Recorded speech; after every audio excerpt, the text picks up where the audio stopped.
Hello friends, let me take you to Unit 4, that is Management of Family Business. An important and major element of entrepreneurship is the institution of family business. It is inevitable part of the concept of entrepreneurship. Missing it will result in a void. This unit is dedicated to the core concept of family business, and it is intended to orient you to the important dimensions of the concept. The examples and elaboration will communicate to you about its widespread existence and their contribution to the economic state of any country. Friends, the objectives of this session is to give you an overview of the emergence of the concept, to acquaint you with the dimension of family capital and the kinds of capital relevant in the context. The third objective is to orient you to the existence of conflicts in family business, the causes of it, and the challenges faced in managing them. Let's see the overview of family business domain. The domain of family business has attracted a lot of academic attention because of the growing dominance of the family-run enterprise on the economic frontier, which has also led to the rise in the management courses dealing exclusively in the area. It is the oldest and the most common form of an economic entity. It would be an exaggeration claiming family business to be as old as humanity. Historically speaking, members of the family have always come together to work and earn, and they have faced situations of conflict time and again. Still, family businesses are a major contributor to the world economic well-being and prosperity by way of innovation, employment and productivity. There has always been an array of perspective in defining a family business. Many researchers have come up with various definitions, though largely there is lack of consensus is arriving at a single way of defining the concept. Astrachan and Schenker in 2003 have used 3 modes of family involvement to arrive at 3 definitions of family firms. One is based on the family's retention of voting control over the firm's strategic matters. The second is based on the involvement of the family in the day-to-day operations of the firm, and the third, which is a stringent form, looks at the family firm as one only if they retain voting controls and the involvement of multiple generations of the family in the day-to-day operations of the firm. Thereby, a family business is a commercial organization wherein multiple generations influence decision making. The effect may be through leadership or ownership. Some of the most noted family business include some of the biggest brands like Walmart, Samsung, Tata and Foxconn. According to the Global Family Business Index, a privately held firm can be termed as a family firm when the family controls more than 50% of the voting rights, and a publicly listed firm can be termed as a family firm if the family holds at least 32% of the voting rights. In family business, friends, there must be 2 or more members in the managing team, and they are selected from the family that owns the business. Usually, the family members are involved in the day-to-day operations in some or other way. A frequently witnessed move is to hire a non-family CEO or CFO in such family firms. In India, family businesses have always been prevalent both in organized as well as unorganized sector. Family is the oldest running social unit in the world, thereby making the concept of family business nothing but natural. As opposed to the West, the scenario of family business concept is different in India owing to the existence of large families, caste concerns, making even the extended family as family, thereby multiplying the family interactions. However, with times, the family structure are also undergoing many changes, like there is notable rise in the number of nuclear families owing to globalization, education opportunities, job-based movements, urban living and plethora of other social and cultural transformations. The second important part is a family capital. Now, what is family capital? It refers to the resources held within the family that can be associated and accessed by the business. Whenever these resources or assets outweigh the liabilities of the firm, then it can be said that the family has family capital. However, in a broader perspective to the term, family capital refers to the summation of social, human and financial resources at a firm's disposal. Now, there can be different parts. The one is a social capital. It is the social capital parameter that distinguishes a family firm from a non-family firms. A family firm cannot hire social capital. It comes from the relationship fabric in the family, where more the trust, more it fosters cooperation.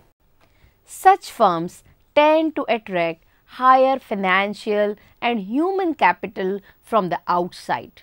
Moral infrastructure is the key, providing the basis for family values, beliefs, norms and expectations.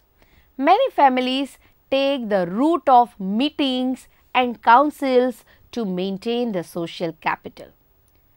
Friends, some firms resort to designing collaborative arrangements like a charter or a constitution which is based on the shared values, beliefs and norms. Second is a human capital. Now, what is human capital?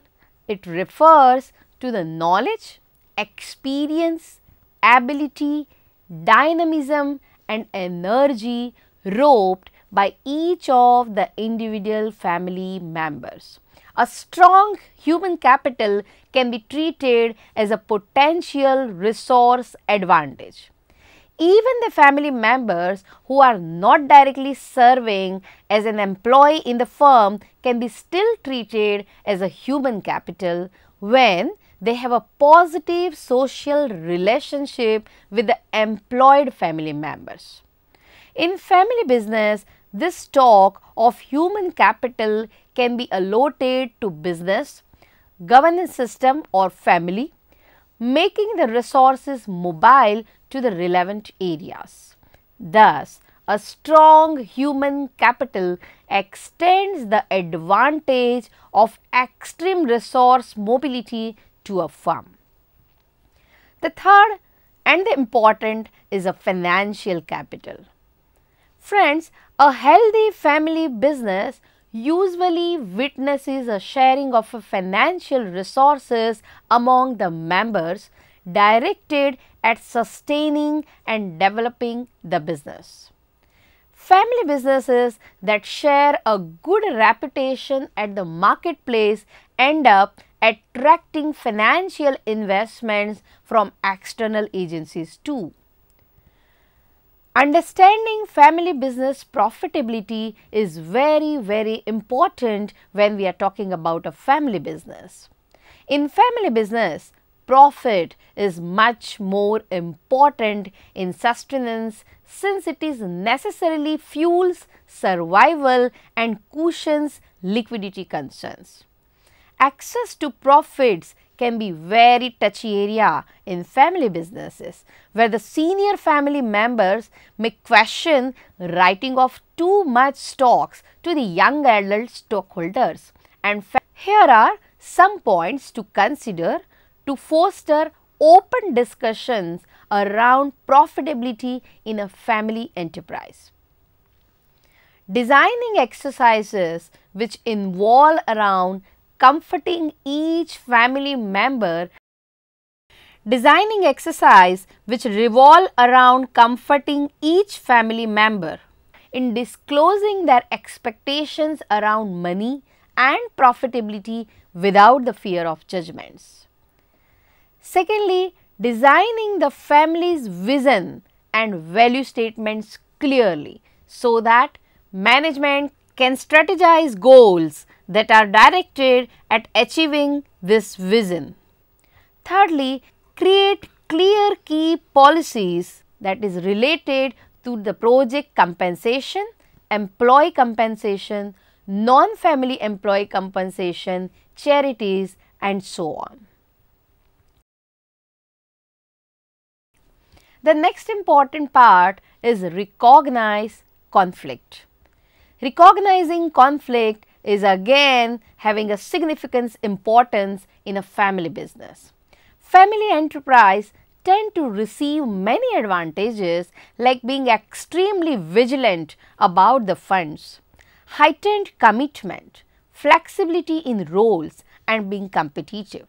However, family business can be very complex structure which includes being exposed to challenges related to conflict goals, conflicting roles and even boundary management issues.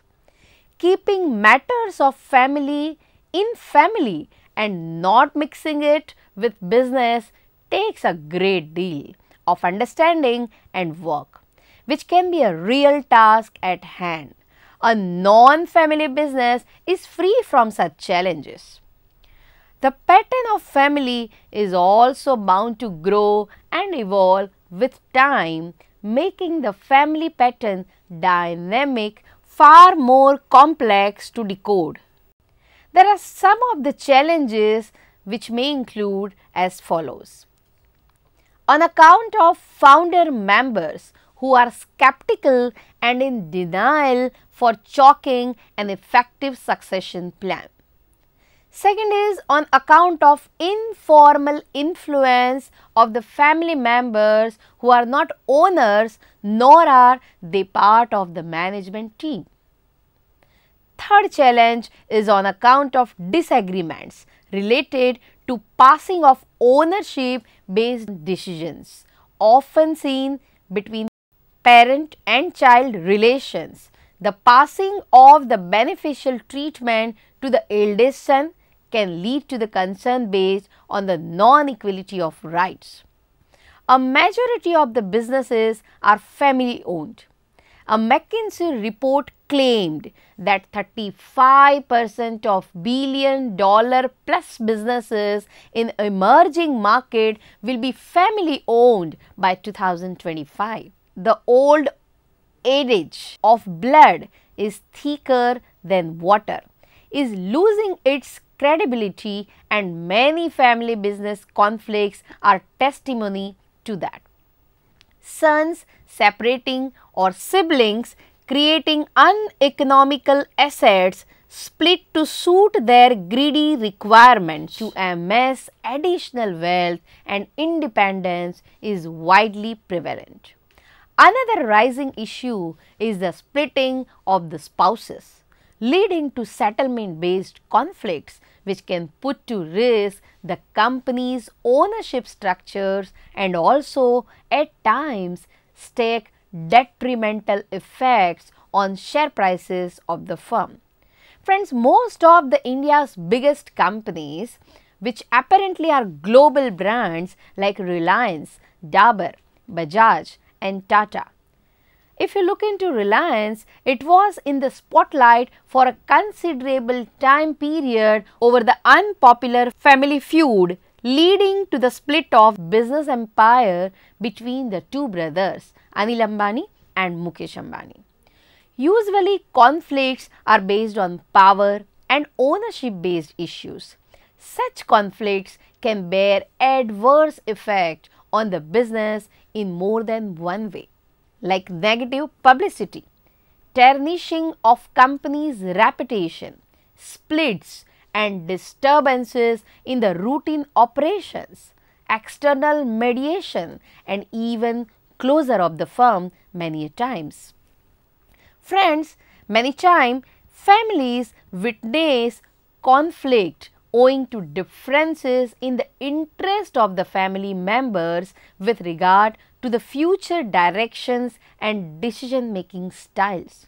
For instance, a firm co-owned by two brothers A and B are facing troubled times owing to disagreements on the investment of the surplus funds. The conservative brother may be interested in deploying the funds into expansion of the existing product line, and the venturesome and adventurous brother may find a new business a more lucrative idea. If the two brothers are not able to align their interests with the other, then the situation can work up its way into a big conflict.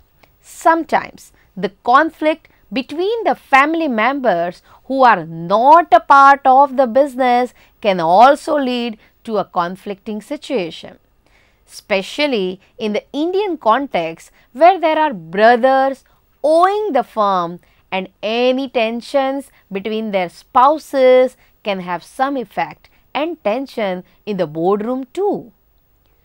There is also unspoken obligation in the family business, and that is to employ the relatives. This can lead to hiring incompetent people to avoid any negative feelings in the family relationships. And another problem in such cases is the awkwardness and complexities associated with reprimanding such non-performing family members. Friends, this makes really difficult for the family members to maintain a balance between what is good for business and the relationship based considerations. The next important dimension is decision making and conflict management. Friends, conflict is an inevitable element in family business, and it's also prominent characteristic. Such conflicts also attract lot of attention in the spectators. Although business finds its one ways of handling these conflicts, not much of it is made known to the outsiders, of course, but the conflict management primarily requires understanding the unique nature of the conflict in the family business. There are some reasons that make family business conflicts unique. So, let us see what are the reasons. One is family complexes the conflict by making it inevitable to accommodate the varying interest of the immediate as well as extended family members. Secondly, it is the family norms that dictate the tone of the negotiations in the wake of conflict. When there are multiple family members working for the business, the role and influence of these family norms intensifies. The next will be the power dynamics in a family business, which is indeed very unique to the family business. Unlike a non-family business where the ultimate power to make the decisions would rest with CEO, in case of family business, this power can be far more scattered since most of the family members would have access to important information and decisions. Thereby, even a non-owner family members may end up influencing important decisions. So, if we summarize, the domain of family business is an age-old institution. We can say that the domain of family business is an age-old institution marked with growth and dynamism. It is a commercial organization where family generations are involved in decision making. A striking point with the family business is the family capital involved, which can take forms of social capital, human capital and financial capital. An inevitable element in family business, as we seen, is the existence of conflicts, and there can be many causes to these conflicts, though largely they are owing to the issues related to ownership or power. However, the inevitability of conflicts do not connote their irreparability. There can be conflict management strategies, as we have seen, that can suggest measures for conflicts based on the parties involved, the challenges underlying them, and intensify the gravity of the matter and their forcible repercussions. Thank you.